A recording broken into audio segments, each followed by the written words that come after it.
ახალ ვიდეო ინტერვიუ ილია თოფურიასთან, სადაც ის საუბრობს ბრძოლაზე კონორ მაკგრეგორთან. ვიღაცას ეგონა რომ კონორ მაკგრეგორი გაქვს რა, ჯერ არა. ამაზე კიდე საუბრობენ. ასევე ამ ვიდეოში საუბრობს ილია თოფურია ისლამ მახაჩევზე და ზოგადად ვისთან უნდა მას ამ დივიზიონში შერკინება. მოგეხსენებათ რომ ილია თოფურია თავის დივიზიონს მალე შეცვლის. და ასევე მერაბ დვალიშვილზეც ილაპარაკა და ბევრი საინტერესო რაღაცა თქვა. მე თქვენთვის ეს ვიდეო პოდკასტი გადავთარგმნე, შეგიძლიათ დათქვეთ. რა გეგმები გაქვთ UFC-ში ზოგადად? ჩემი მიზანია UFC-ში დავრჩე დაუმარცხებელი და მინდა გავაგრძელო ხალხის დანოკაუტება. მე ვიბრძვი მხოლოდ გამარჯვებისთვის, ვიბრძვი ჩემი ფანებისთვის, მინდა რომ ფანებს სიამოვნებდეს ჩემი ბრძოლები. მაგალითად თუ მე ვიხდი ფულს რაღაც ღონისძიებაში, მინდა მივიღო მაგედან რაღაცა ემოციები. ხო და ამ ემოციების მიცემა მინდა ჩემი ფანებისთვის. ზუსტად ამიტომ მინდა ავიდე უფრო მძიმე დივიზიონში, თუ UFC მომცემს ამის საშუალებას. და ორი დივიზიონის ჩემპიონი გავხდე. ჩემი მიზანია გავხდე ხალხის შთაგონების და მოტივაციის წყარო. რამდენი ხანი აპირებ UFC-ში ბრძოლას? ამ მომენტისათვის ეს საქმე მე მომწონს და ვაპირებ გაგრძელებას. ეს ცოტა რთული კითხვაა, როდის გავალ პენსიაზე. მართლა არ ვიცი. ალბათ როდესაც ამ ყველაფრისგან ვეღარ მივიღებ სიამოვნებას, გავჩერდები. რატო გინდა 155 ფუნტში ასვლა? იმიტომ რომ ჯერა მე ეს შემიძლია. ამ წონაში მოქმედი ჩემპიონი ისლამია და მე ვთვლი რომ ის დიდებული მებრძოლია. შემთხვევით მსოფლიო ჩემპიონი ვერ გახდები. ხო ხვდები რას გულისხმობ? კი. ის ცხოველია. კი, ის ცხოველია, მე მიყვარს კონკურენცია. მე არ მინდა ვიყო ვიღაცა ბულერი და ვეჩხუბო ისეთ ტიპებს, რომლებიც 100% თუ კონკურენტოები არიან. მე მომწონს ბრძოლა ისეთებთან, რომლებზეც ფანები ფიქრობენ, რომ ისინი კონკურენტუნარიანები არიან. ისლამი მართლა ეგეთია. ამ მომენტისათვის რევანშები ფანებისთვის ნაკლებად საინტერესოა. კი, მე მაგალითად მაგრად მიყვარს ვოლკ, მაგარი კაცია, მაგრამ როგორც ფანი ეს რევანში ჩემთვის რაღაც გამაგიჟებელ ემოციებს არ იწვევს. კი, ის ლეგენდაა და როგორც შენ თქვი, თუ ვინმე იმსახურებს რევანშს, ეს ვოლკია. ყველაფერი შეიძლება მოხდეს რევანშზე. მე მაგალითად დარწმუნებული ვარ, რომ ისევ დავანოკაუტებ მას, ან შეიძლება საბმიშენის გავაფორმო. მაგრამ ამავდროულად მასთან ხუმრობა არ შეიძლება. ის ლეგენდაა. ერთადერთი რაც მას კარგად გამოდის, ეს არის ჩხუბი. ამას ვერ დაუკარგავ. ის ნამდვილი ცხოველია, როგორც მაქს ჰოლუეი. შეიძლება კიდევ ერთხელ დავანოკაუტო, შეიძლება კიდევ ერთხელ ვიჩხუბოთ. შენ დარწმუნებით ვერასდროს ვერ გაიგებ რა მოხდება. ვისთან იბრძოლებდი მსუბუქ დივიზიონში? შენ თქვი რომ მზად ხარ ოლივერას შეხვდე. ამ წონაში ძალიან ბევრი კარგი მებრძოლია. არმანი?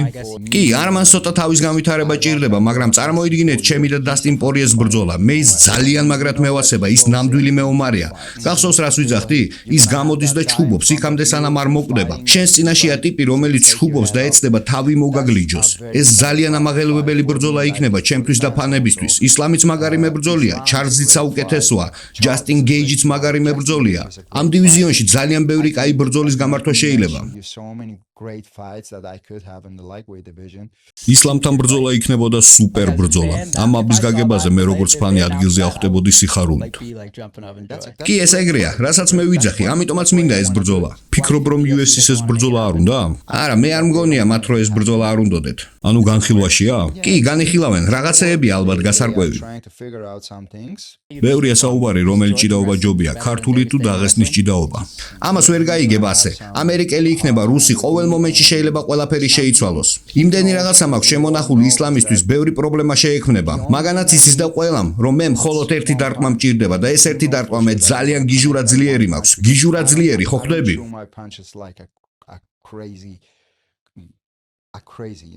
მე ვიყენებ ტექნიკას და ველოდები ხელსაყრელ მომენტს. ვიხრები თავი წინ და ვმოქმედებ. ყველამ ვიცით რომ ერთ მომენტში მე გავისვრი. მე უკვე ყველაფერი ღმერთზეა დამოკიდებული. ისლამი დაიძინებს თუ არა. ვინ იცის რა მოხდება, მაგრამ მე ვიცი რა მოხდება. შეგიძლია დაასაბმიშენო? რა თქმა უნდა შეიძლება. მე სულ ყოველთვის ვიძახი რომ მე ახალი თაობის მებრძოლი ვარ. რას ნიშნავს ეს? MMA-ში ბევრი მებრძოლი გვინახია, რომლებიც მაგრად ჩხუბობენ და ჭიდაობენ კიდეც, მაგრამ პარტერში არ იყვნენ კარგები. ან გვინახია ბიჭები ფენომენალური პარტერით, კარგი კრივით, მაგრამ ვერ ჭიდაობდნენ. ჩემ შემთხვევაში მე ძლიერი ვარ ყველგან. სადაც გინდა დამაყენე, ყველგან გრძნობ თავს კომფორტულად. არ ამგონია ეს მოხდეს, მაგრამ რა სიტყვი ბრძოლაზე კონორ მაკგრეგორთან? არ ვიცი, ეს ბიჭი ავათ არის. მას შინაგან სამყაროში პრობლემები აქვს. ამასთანავე, როდესაც ის გამოდიოდა MMA-ში, ის ბევრისთვის კუმირი იყო. ის დიდებული მებრძოლია, რომელიც კარგ ფასეულობებს წარმოადგენდა. კი, ბევრი გააკეთა ამ სპორტისთვის, მაგრამ ერთ მომენტში უღალატა ყველა ფასეულობას, რომელმაც მიიყვანა ის წარმატებასთან. ის გაგიჟდა, ის გარშემო ყველას უპატივცემულოდ ექცეოდა, UFC-ს მებრძოლებს, სხვა ადამიანებს, ყველას საერთოდ. და ერთ მომენტში ეს ყველას ყელში ამოუვიდა და ის შეიზიზღეს. თუ ხალხი გვერდში გიდგას, შენც იგივე უნდა გააკეთო. როდის შეიცვალა ყველაფერი? ის უკან დაიხია, როდესაც დაიწყო ნარკოტიკის მიღება და მსგავსი ნეხვის ჭამა. იცი რას გეტყვი? ჩვენ ყოველთვის გვაქვს ასეთი რამეების ცდუნება, მაგრამ თუ შენ ნამდვილი ჩემპიონი ხარ, ნამდვილი ლეგენდა, შენ ყველაფერზე უარი უნდა თქვა. შენ უნდა აკონტროლებდე ყველა ცდუნებას და არა პირიქით. შენ არ გინდა გახდე შემდეგი კონორ მაკგრეგორი, მაგრამ შენ გინდა გახდე UFC-ს სუპერვარსკვლავი. აუცილებლად. რადგან მე ამას ვხედავ, შენი ყველა ბრძოლა არარეალურად კარგია, შენ ყველას აფინიშებ, ძალიან მიყვარს შენი პრესკონფერენციების ყურება. დიდი მადლობა. ანუ შენ გინდა იყო მსოფლიო ვარსკვლავი როგორც კონორ მაკგრეგორი, მაგრამ უფრო სხვა ლეველის. მე მინდა ვიყო უფრო მეტი ვიდრე კონორ მაკგრეგორი. ის ფასეულობები, რომელსაც მე წარმოვადგენ, არ არის იგივე, რასაც ის წარმოადგენს. ამიტომ ვფიქრობ, რომ მე ამ მომენტში ბევრად მეც წარმოვადგენ ვიდრე ის. შეიძლება მას უფრო მეტი ადამიანი იცნობს, მაგრამ ესეთი ცნობადობა მე არ მჭირდება. ასე რომ შეიძლება მეტი დრო დამჭირდეს მე, მაგრამ მინდა გამიცნოს ხალხმა კარგის მხრივ. მე დიდი თმენის უნარი მაქვს და ვიცი, რომ სწრაფად არაფერი ხდება. ნელი ტემპი ყველაზე სწრაფი გზა არის მიზნამდე და ბოლოს ღმერთის წყალობით ყველაფერი გამოვა. ვიმბლდონთან შენს კონფლიქტზე მაინტერესებს კონფერენციაზე. რა დონის მებრძოლია? მე სულ სხვა დონე ვარ, ძმაო, ნუ შემადარებ ამ სირთან. ის უპატივცემულოდ მოიქცა ჩემს, ჩემი ქვეყნის მიმართ, ჩემი ხალხის მიმართ. მან ისაუბრა ომზე, რომელიც ჩვენ რუსეთთან გქონდა. მან თქვა, რომ ეხლა ხვდები რატომ ბომბავდე საქართველოს. იცი ამ ომში ბევრი ბავშვი დაიღუპა, ბევრი ადამიანი დაიღუპა. ომს კარგი არაფერი არ მოაქვს, ხო ხვდები? და როცა შენ ამაზე გადაობ, ილოცე რომ არსად შემხვდე, რადგან მე შენ თავს მოგაძრობ.